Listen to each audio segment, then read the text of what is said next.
खेसारी जी ने बनाया बड़ा रिकॉर्ड। जी हाँ दोस्तों, आपका स्वागत है मेरे चैनल ऑसम भोजपुरी पर। वीडियो को पूरा देखिएगा।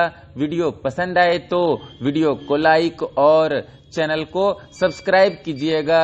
दोस्तों, भोजपुरी इंडस्ट्री में जितने भी कलाकार हैं सभी कलाकारों के खुद के चैनल है और भोजपुरी इंडस्ट्री के सारे कलाकार अपने खुद के चैनल से भी अपना गाना रिलीज करते हैं, अपने खुद के चैनल के लिए भी काम करते हैं। दोस्तों, इसी संदर्भ में खेसारी जी का खुद का YouTube channel Khesari music world YouTube channel पर आज 10 मिलियन सब्सक्राइबर कंप्लीट हो गया है। जी हाँ दोस्तों, आपने बिल्कुल सही सुना।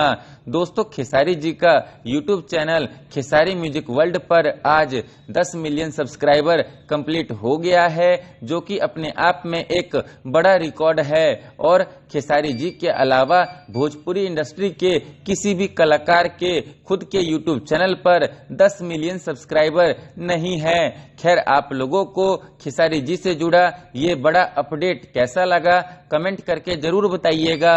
फिर मिलते हैं दोस्तों किसी नए वीडियो में। वीडियो पसंद आए तो वीडियो को लाइक और चैनल को सब्सक्राइब कीजिएगा।